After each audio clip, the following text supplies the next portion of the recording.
So I'm pleased to introduce Dr. Ashok Krishnamurthy. He is the director of the Renaissance Computing Institute, or RENCI, which is our home base for all the things that we do with iRODS. He's also a research professor of computer science at UNC Chapel Hill and co-director of the informatics and data science at the NC Trax Institute. Prior to joining RENCI and UNC 10 years ago, in 2013, he was at the Ohio Supercomputing Center and a faculty member at The Ohio State University. He holds PhDs and master's degrees in electrical computer engineering from the University of Florida and a bachelor's degree in electrical engineering from the Indian Institute of Technology. He's many years of experience with informatics and data science, including data science, cyber infrastructure, medical image analysis, time series data analysis, machine learning, I think before it was cool, and high performance computing. We're very happy to have him here today.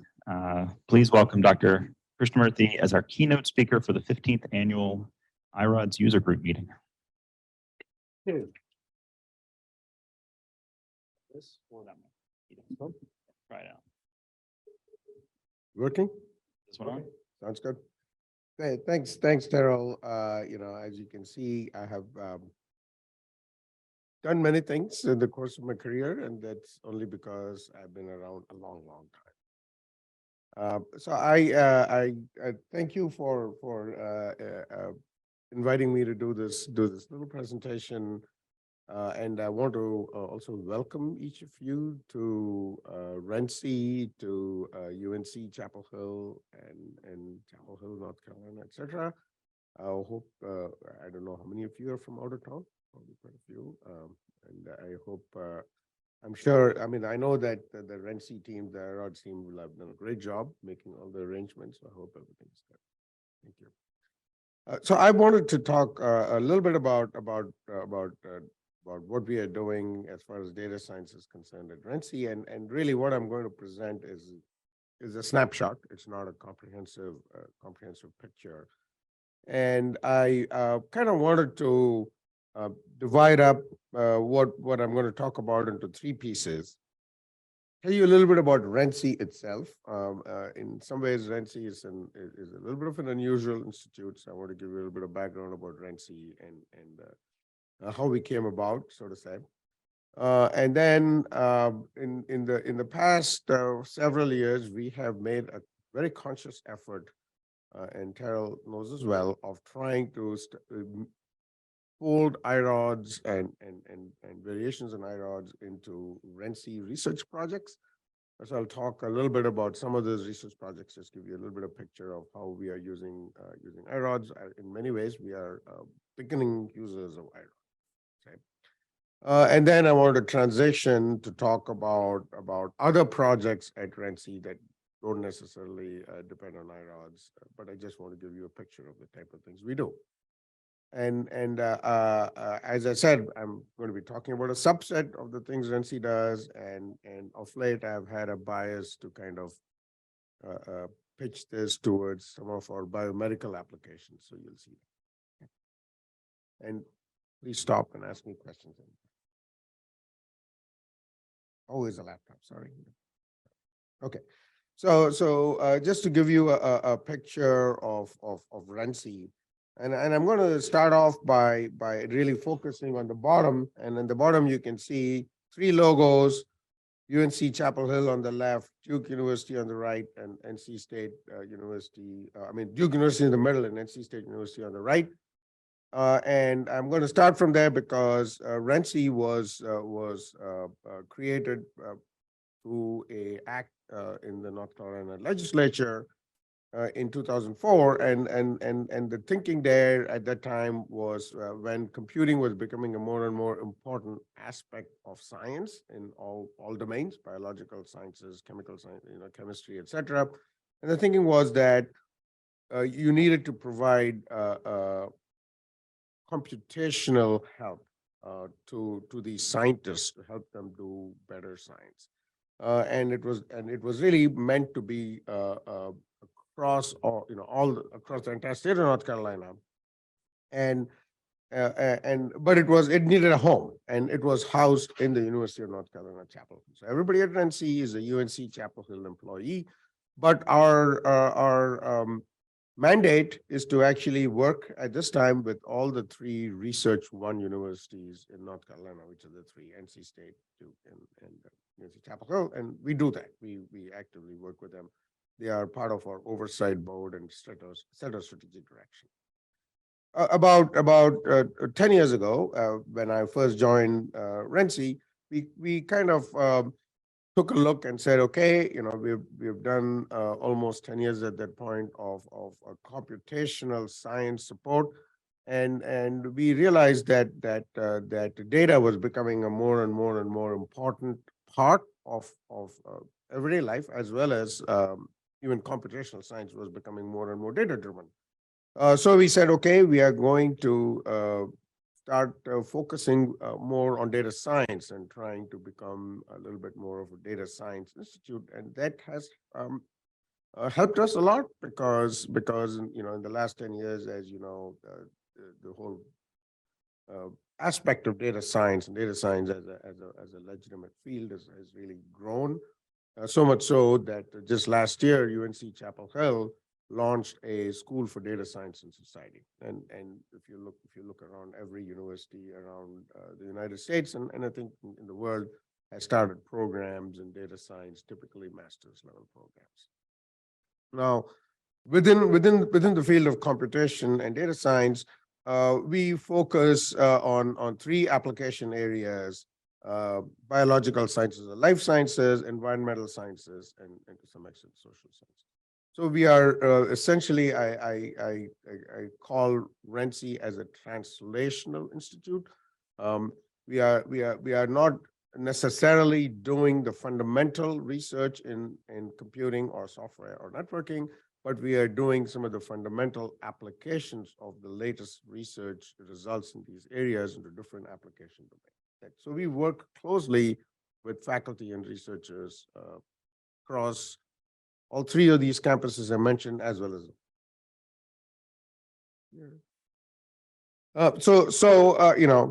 One of the fundamental things we do, one of the things we are very good at, and iRODS is a key part of that, is we are very good at developing and deploying data science cyber infrastructure.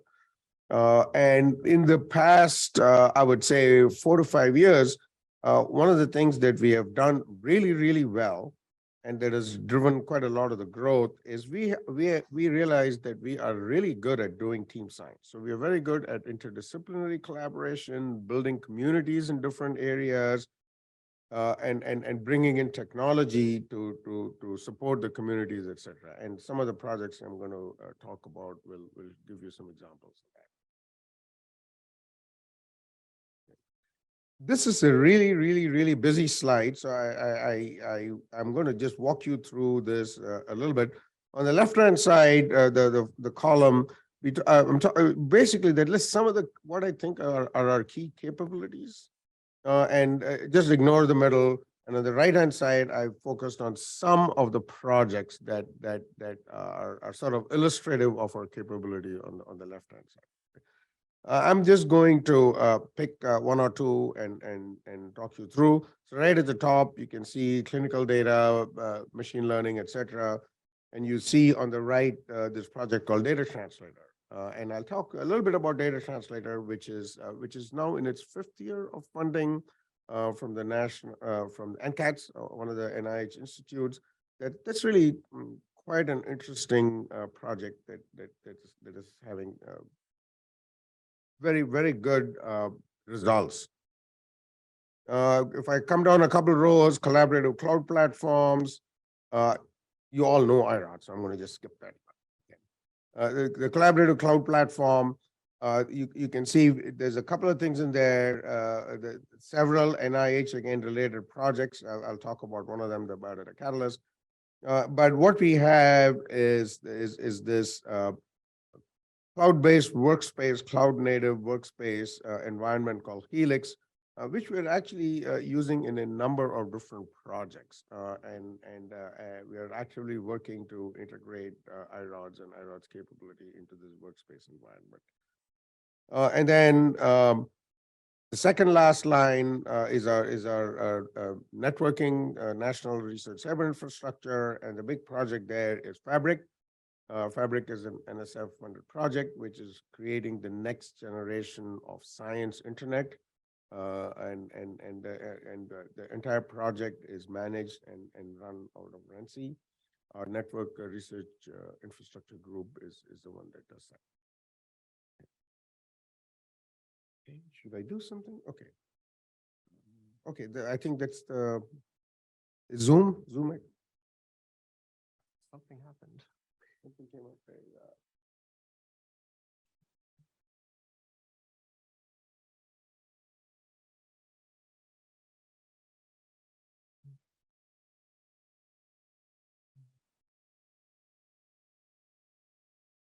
Thank you. I just wanted to, in the past, again, 4 to 5 years, RENCI has grown to be almost about 130 full-time staff. And this actually is maybe a year or two older than that, so this doesn't account for all the 130 people.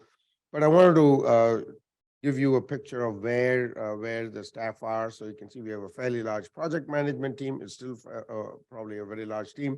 But those two arrows I have are really, related to iRODS, the staff that supports iRODS consortium, as well as our data management group. And I think that data management group has now grown to 4. Is that true? 2 interns. Okay. 2 and 2. 2 and 2. Okay. So again, I just want to give you a feel for the distribution of people across the different teams we have. Okay, so I now want to talk about a few of the projects that use iRODS. RENCI projects, like I said. Okay. This one, Carol is intimately familiar with it because he's the one who keeps it going on a daily basis. And thank you, Terrell. You're doing a fantastic job. READY is a group which is not just at UNC Chapel Hill. It's across multiple universities. But it's READY. I can't fully remember what READY stands for, but the ADD is antiviral drug discovery. Okay? And I don't know what the R and E is. So they have several projects. The READY group has several projects around antiviral drugs. And they also were awarded 2 years ago an NIH center for something that NIH calls AVID, antiviral drug discovery. So READY is one of the antiviral drug discovery centers. So they're called READY AC. And if you look in the middle, the pieces there are all the different teams that are doing different aspects of really creating drugs that are going to get us ready for whatever is the next virus that goes crazy. Okay. And the amazing thing is that each of these teams that is doing different aspects of virology and drug discovery produces a ton of data. And when we joined the project, we realized that the way that this data gets shared is people email it to each other, okay? Or if they are beyond email, then they maybe have a shared folder somewhere. And if you go and ask somebody, what is this data all about, then you have to know the person who actually put the data there, because there is very little shared metadata. There's very little actually making the data fair, if you will. Okay. And so that's what we are trying to bring. We are trying to bring that aspect of data management to this READY AC project. And iRODS is an integral part of us doing that. This is a project that was a proposal that we wrote. That proposal has not gotten funded, but we are going to go ahead and create this anyway. I mean, many of you are aware that led by NIH, almost all the federal agencies are becoming quite serious about data management and data management policies and making sure that that happens appropriately. I know that there are many institutions, especially in Europe, that have used iRODS as a basis for various data management systems. And I looked at the agenda. There are quite a few talks that I'm anxious to hear about it. But we are again starting to put our own version of this. We have a number of partners.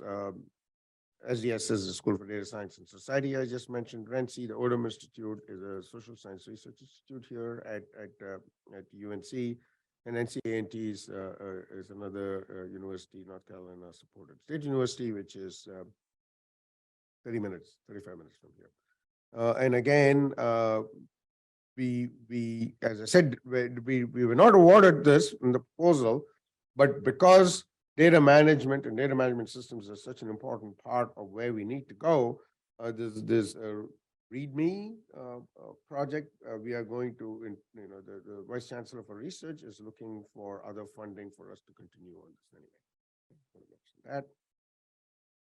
This is a project that has been running for quite a while, surgical critical care initiative, and it's related to personalized wound care. It's primarily funded by Department of Defense. We are a sub to that for Duke University, so it's an example of our relationship. And at least at this time, the data management for SC2I is through iRODS, and there's several folks from the iRODS consortium. Thank you, who are involved in making it happen.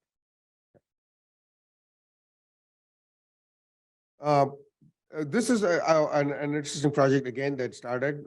We got an NSF award several years ago to try and bring some data management and computational capabilities to neuroscience, and the neuroscience group was collecting a large three-dimensional scans of mice brain that they needed to label and share and work with in different ways. So we at least created a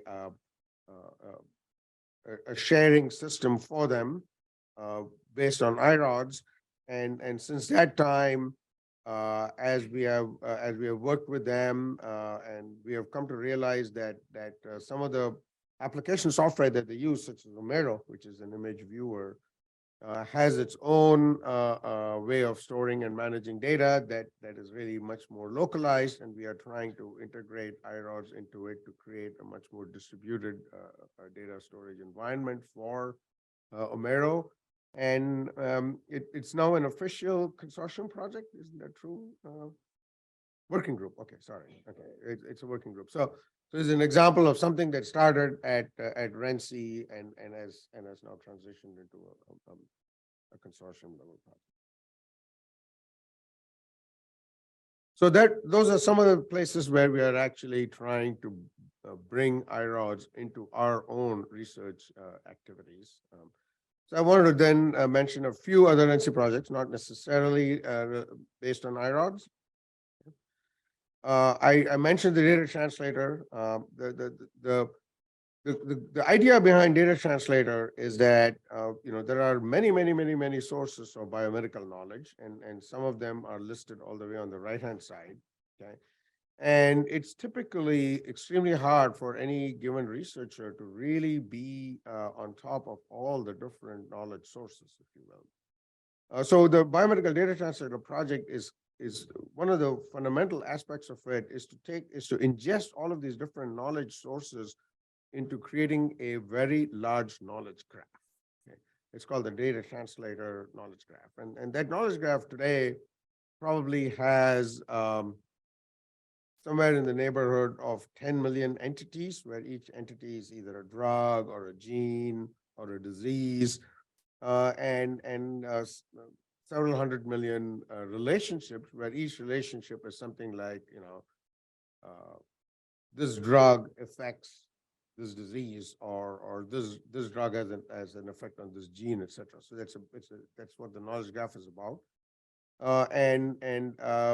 This has been used by researchers to answer and not just understand certain effects, but also to see if you can discover novel hypotheses by searching through this knowledge graph. So that's an active project, still ongoing.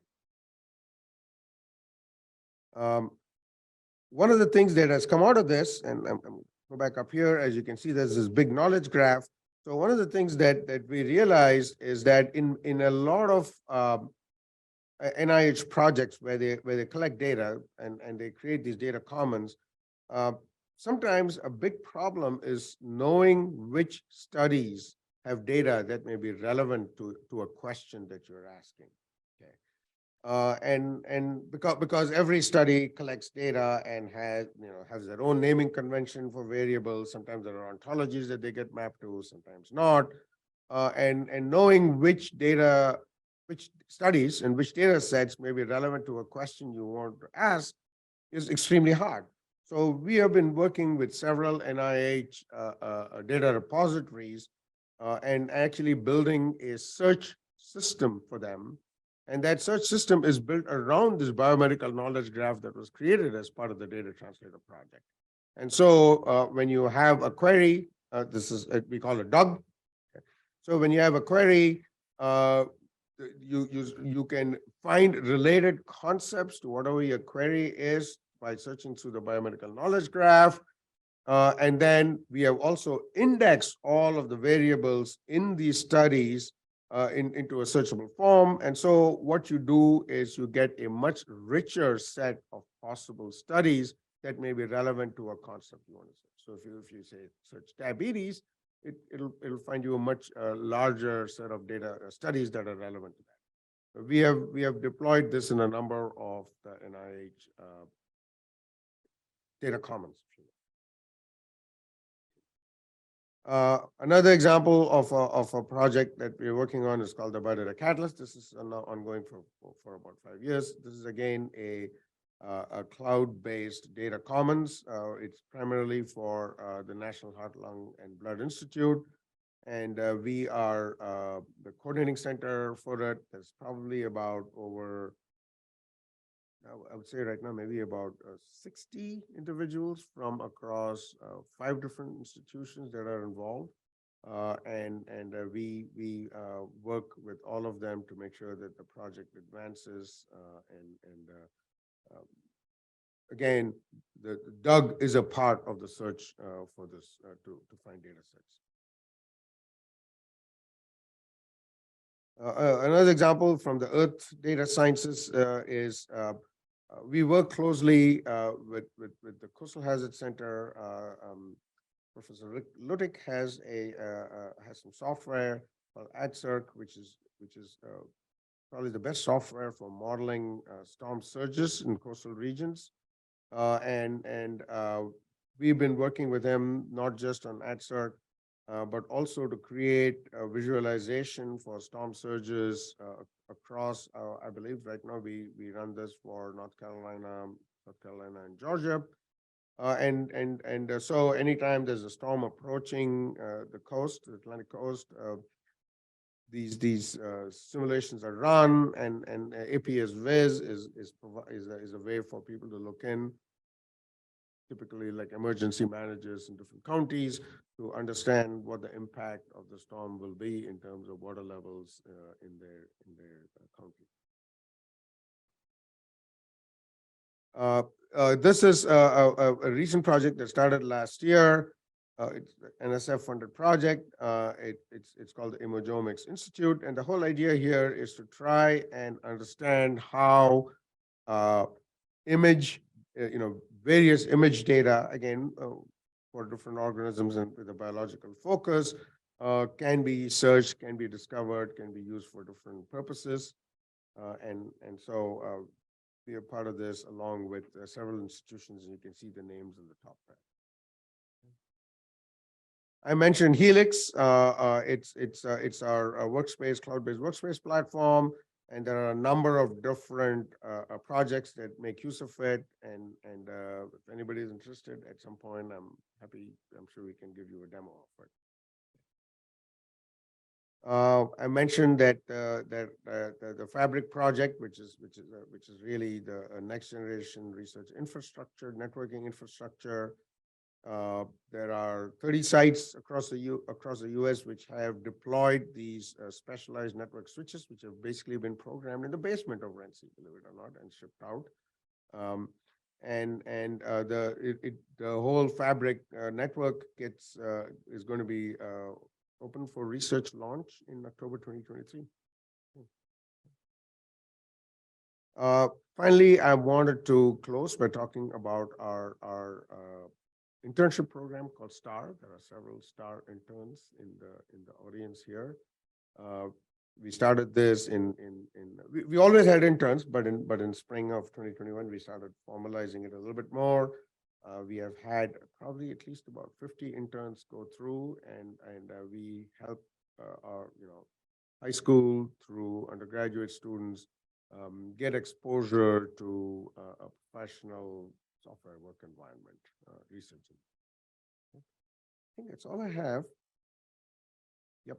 So happy to answer any questions. Any questions?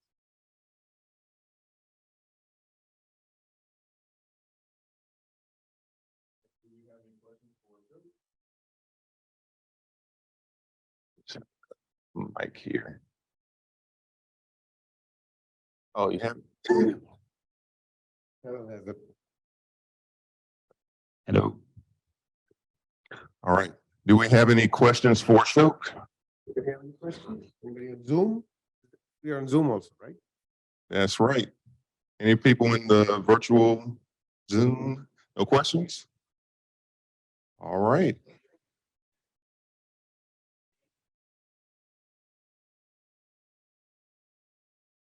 Good question. I think that we've been on a good trajectory.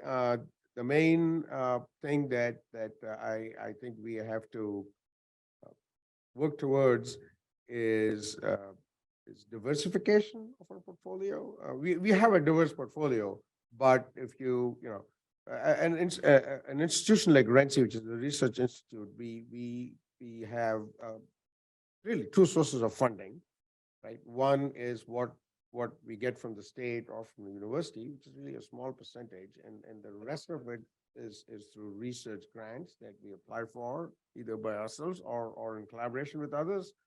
That's the bulk of our funding.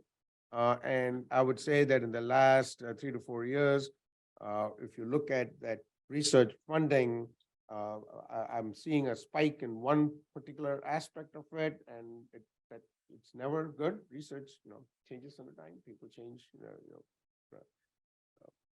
Research focus changes, and so just counting on that being around forever is usually not good. So because we have a spike in one area, I would say in the next 5 years we should try to level out where our different sources of funding are. I also think that the School for Data Science and Society will have a big impact on how RENCI does, because every SDSS faculty member is a natural RENCI ally. They're going to be, and I'm hoping that we can create really strong research relationship with faculty through that process. So that's, I think I see that as another change, which will help us in this diversification. And the final thing I would say is, nobody knows what this AI craziness is going to lead to. Okay? So that may, so that's something to keep an eye on.